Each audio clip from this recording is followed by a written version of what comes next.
պարոն Խաչատրյան, ձեր ոլորտի ղեկավարը, պարոն Թորոսյանը, հիմնական պատճառներից մեկը նշում էր կանանց խնդիր, այսինքն կանայք են հիմնական պատճառը, որ մենք ծնելիության խնդիրներ ունենք, միգուցե սխալվում եմ, բայց ես ուզում եմ մի քանի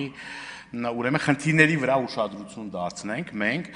ինչն է պատճառը, մի քանի անգամ, ճիշտ է սոցիալ նախարարության հետ կապ չունի, մի քանի անգամ առաջարկություն ենք ներկայացրել առողջապահության նախարարությանը, ասելով, որ պետք է այն ընտանիքները, որոնք խնդիր ունեն երեխա ունենալու, պետությունը պետք է հոգա այդ ծախսերը։ Ասել են լավ բան եք ասում, ճիշտ բան եք ասում եւ այլն, բայց այդ ուղղությամբ քայլեր չեն ձեռնարկվում։ Հիմա ինչքան ընտանիքներ կան, որ ուզում են երեխա ունենան, չեն կարում, որովհետեւ ֆինանսը չի ներում։ Արհեստական բեղմնավորման մասին պետությունը պետք է սա ձրի սարքի, ձրի։ Երեխաների վրա,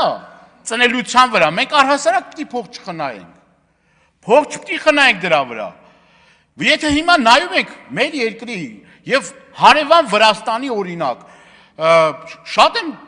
ես նաև նամակներ ստանում, որ օրինակ նույն երեխաների տաղդիրները, այդ հիգիենայի պարագաները եւ այլը 2-3 անգամ ավելի էժան է։ Ավելի էժան է։